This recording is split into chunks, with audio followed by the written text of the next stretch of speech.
With today being the first day of July, we are coming out of an incredibly hot and dry month of June. Next weather meteorologist Lisa Meadows is back with a look at June and our forecast for July. Lisa? When it comes to the month of June, we average just one day where we are at 90 degrees or higher.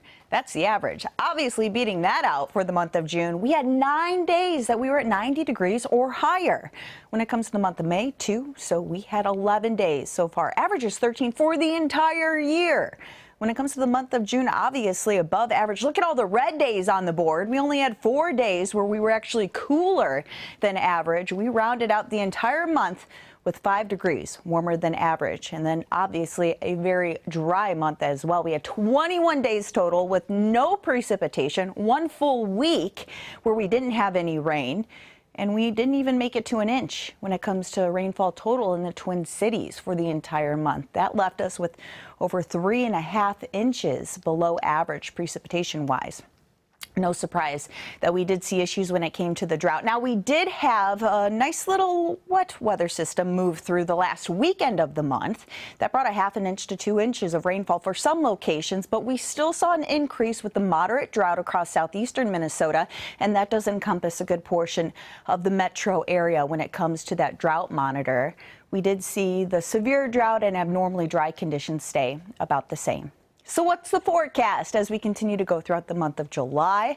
Well, as we look the 7th through the 11th, we are trending slightly wetter than average. Same deal as we continue to jump into the 9th through the 15th. Now for the month, we average about 4 inches of precipitation. So hopefully adding in some more rain. The entire month outlook, though, kind of looking 50-50.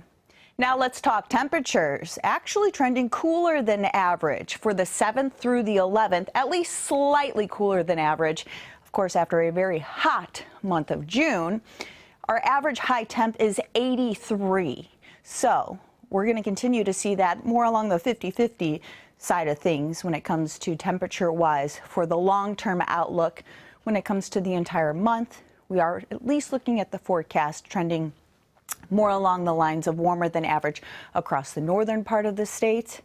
We'll see if we add some more 90-degree days. Right now it looks likely, at least to start off the month of July. And by the way, the month of July is the sunniest month on average for us. So something to think about as we head throughout this next month of July.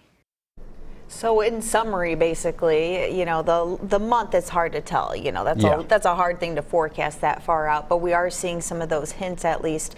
The temperatures still looking rather warm for the month, and then precipitation-wise, we're just going to have to keep hoping for more rain. But bad timing. One thing I have noticed with at least the outlook going, a week down the road, those have been really, really accurate for the last couple of months, it seems.